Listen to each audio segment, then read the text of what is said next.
Hello students, आज हम दशमः पाठः नीति नवनीतम का अभ्यास कार्य करेंगे।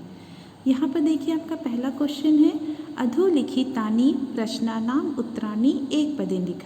नीचे लिखे गए प्रश्नों का एक पद में उत्तर लिखना है। निर्णाम संभवे कौ क्लेशम सहते, मनुष्य के पालन पोषण में कौन कष्टों को सहता है? तो माता पिता सहते हैं, तो माता पितरों हो गया। कीदृशं जलम पिबेत, कैसा जल पीना चाहिए? तो वस्त्र से छानकर पीना चाहिए, वस्त्रपूतम हो गया। नीति नवनीतम पाठः कस्मात् ग्रंथात् संकलित, नीति नवनीतम का जो पाठ है किस ग्रंथ से संकलित किया गया है, किस ग्रंथ से लिया गया है? तो स्टार्टिंग में ही कहा गया था मनुस्मृति, तो मनुस्मृति हो जाएगा। मनुस्मृति जो एक है ग्रंथ उससे लिया गया, ठीक है। तो यहाँ देखिए घवाला कीदृशीं वाचाम वदेत, कैसे वाणी बोलनी चाहिए? तो सत्य से पवित्र वाणी बोलनी चाहिए, तो सत्यपुताम हो गया। उद्यानम कैह निनादेह रम्यम, उद्यान किससे कलरव से रमणीय हो रहा था? निनादे माने कलरव होना, चहचहाना, पशु पक्षियों की आवाज़ को कहते हैं निनादे, है ना। चूँकि यहाँ पर ऐसा कुछ श्लोक इससे रिलेटेड नहीं है, फिर भी इसे समझ लीजिए कि उद्यान किससे रमणीय होता है, किसके कलरव से रमणीय होता है? तो वहाँ की जो पक्षियाँ रहती है उससे, तो खगा नाम हो गया है। दुखम किम भवति, दुख क्या होता है? तो दूसरों के वश में करना ही दुख है, तो परवशम हो गया। आत्मवशम किम भवति, आत्मवश क्या होता है? आत्मवश करना ही सुख होता है, तो सुखम हो गया है। कीदृशं कर्म समाचरेत, कैसा कर्म, कैसा काम करना चाहिए? तो कैसा काम करने के लिए, कैसा आचरण करने के लिए कहा गया है? मन से पवित्र आचरण करने के लिए कहा गया है, तो मन से पवित्र आचरण करना चाहिए, मन्नपूतम हो गया है। अगला आपका क्वेश्चन देखिए, यहाँ पर अधोलिखितानि प्रश्नानाम उत्तराणि पूर्ण वाक्य लिखत, नीचे लिखे गए प्रश्नों के उत्तर को पूर्ण वाक्य में लिखना है। पाठे अस्मिन् सुख दुखियों किम लक्षणम उक्तम, इस पाठ में सुख दुख के किस लक्ष्य को बताया गया है? कौन से लक्षण बताए गए हैं? कि दूसरों को वश में करना ही दुख है और अपने वश में करना ही सुख है। तो क्या लिखेंगे? सिर्फ इतना ही लिखेंगे, परवशम दुखम आत्मवशम सुखम। अगला क्वेश्चन देखिए, वर्षतेः अपि कस्य निष्कृतिः कर्तुं न शक्या, सैकड़ों वर्षों से भी, मैंने सैकड़ों वर्षों से भी निष्कृति ऋण से मुक्त कर्तुं न शक्या, नहीं किया जा सकता, तो किसके ऋण को सैकड़ों वर्षों तक भी चुकाया नहीं जा सकता? तो किसके? तो यहाँ लिखेंगे माता पितरोयम क्लेशम सहेत तस्य, फिर यहाँ से निष्कृति कर्तुं न शक्या, मैंने माता पिता जो सैकड़ों कष्टों को, जो क्या कहते हैं, कष्टों को सहते हैं, माता पिता जो कष्टों को सहते हैं उनके क्या है, कष्टों को, उनके ऋण को मुक्त नहीं किया जा सकता। तो पहले यहाँ से लिखेंगे माता पितरोः यम क्लेशम सहते तस्य निष्कृतिः कर्तुं न शक्या, माता पिता जो कष्टों को सहते हैं उनके ऋण से मुक्त नहीं किया जा सकता है, उनकी ऋण से मुक्त नहीं हो सकते। अगला क्वेश्चन देखिए, त्रिषु तुष्टेषु तपः समाप्यते, वाक्ये अस्मिन् त्रयः के सन्ति। त्रिषु तुष्टेषु, तीनों के संतुष्ट होने पर ही तप समाप्त हो जाता है। अस्मिन् वाक्य, इस वाक्य में तीनों से क्या तात्पर्य है? तीन क्या है? तो वो तीन कौन कौन से हैं? यहाँ पर मैंने आंसर लिखा है, माता पिता आचार्य एते त्रयः सन्ति, माता पिता और आचार्य, ये तीन हैं, बस इतना ही लिखेंगे। अगला देखिए, अस्माभिः कीदृशं कर्म कर्तव्यम, हमें कैसा काम करना चाहिए? तो हमें मन से पवित्र काम करना चाहिए, तो अस्माभिः मनः पूतं कर्मं कर्तव्यम।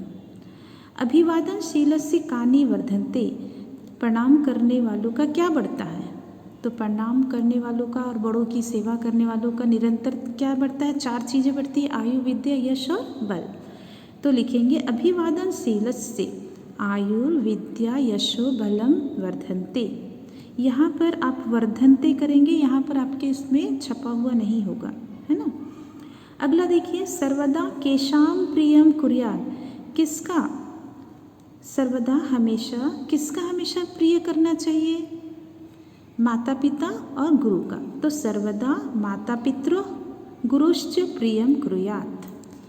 अगला क्वेश्चन आप देखिए, स्थूल पदाओ लंबय प्रश्न निर्माणम कुरुत। अब यहाँ पर जो स्थूल पद है, स्थूल माने जो बोल्ड लेटर में दिए हैं, तो उसको आप प्रश्न निर्माण करने हैं। वृद्धोप सेविनः आयुर्विद्या यशो बलम ना वर्धन्ते।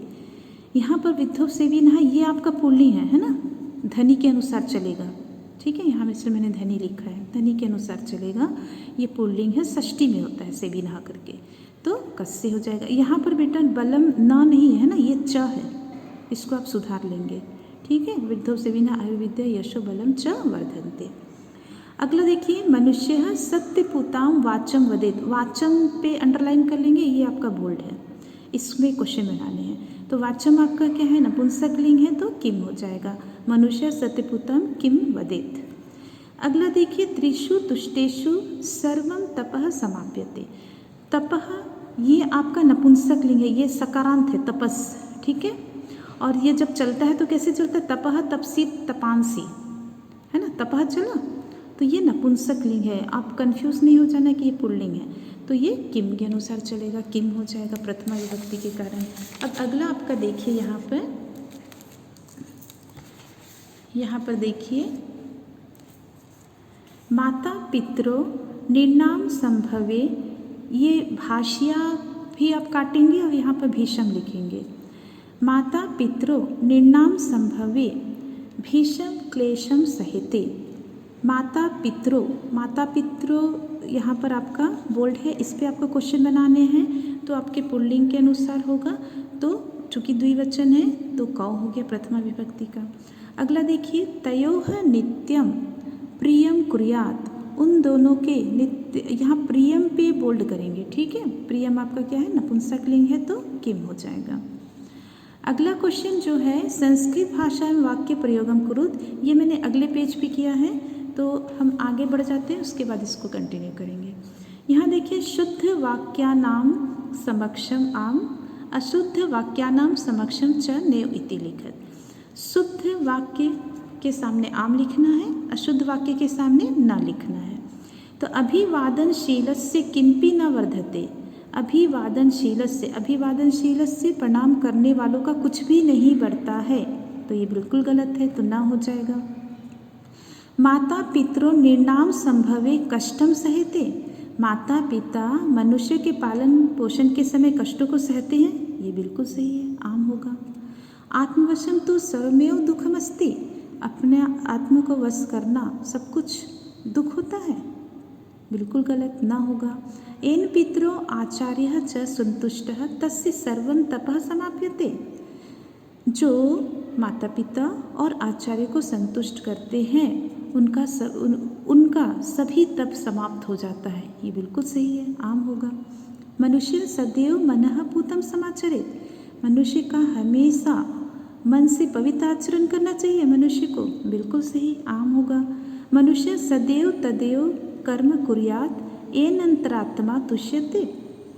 मनुष्य को हमेशा वही कार्य करना चाहिए जिससे आत्मा को संतुष्टि हो, तो ये बिल्कुल सही, आम होगा। अगला क्वेश्चन आपका देखिए, समुचित पदेन रिक्त स्थानानि पूरयेत्। जो रिक्त स्थान में दिए हैं उसमें जो उचित है उसको आपको लिखना है। माता पितृः तपसः निष्कृतिः डैश कर्तुं शक्यः। माता पितृः तपसः निष्कृति। माता पिता तपसः मैंने तपस्या से, माता पिता से निष्कृति का मतलब होता है ऋण से मुक्त होना।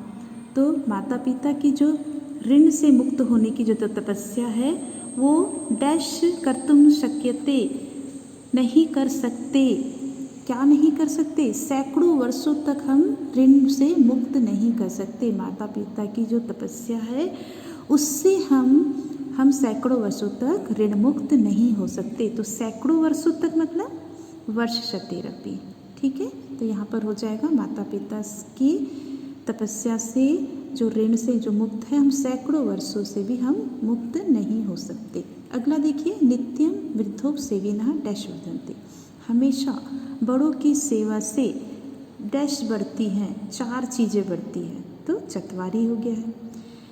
त्रिषु तुष्टेषु डैश सर्वम समाप्यते, तीनों के संतुष्ट होने पर सब कुछ समाप्त हो जाता है। तो यहाँ पर बेटा तपह है ना, विसर्ग है, ठीक है। यहाँ पर तो विसर्ग नहीं दिया था, तो आप विसर्ग कर लेंगे।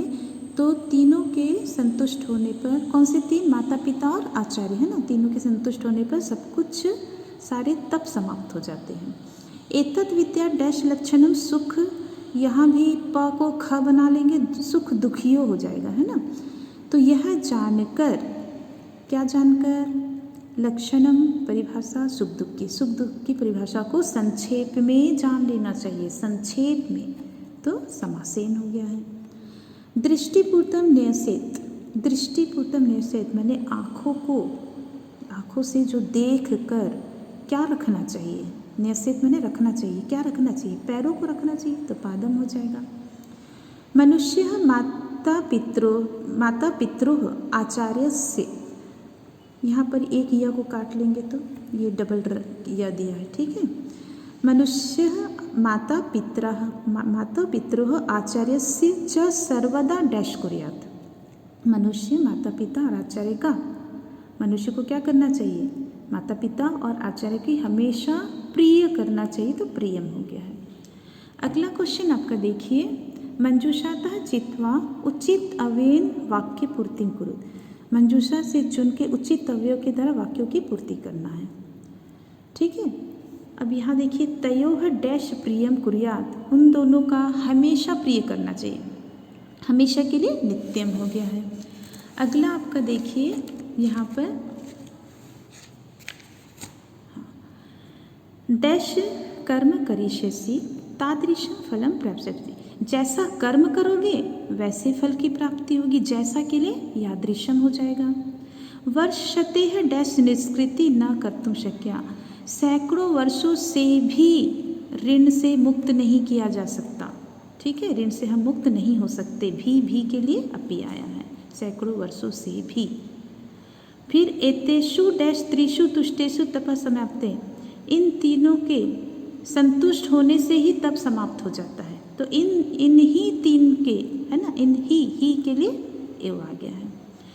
डैश राजा तथा प्रजा, जैसा राजा वैसा प्रजा, जैसा यथा हो गया। यावत् सफलः न भवति डैश परिश्रमं कुरु, जब तक सफल नहीं होगे तब तक परिश्रम करो। 4th वाला जो क्वेश्चन था, संस्कृत भाषा में वाक्य प्रयोगम कुरुत, वहाँ स्पेस नहीं था तो मैंने यहाँ पर किया है, यहाँ से आप समझ लीजिए। पहला क्वेश्चन था विद्या का, तो विद्या मनुष्यस्य बलम अस्ति, हम जिसका वाक्य में प्रयोग करते हैं उसमें अंडरलाइन कर देते हैं, ठीक है। तो विद्या मनुष्य का बल है।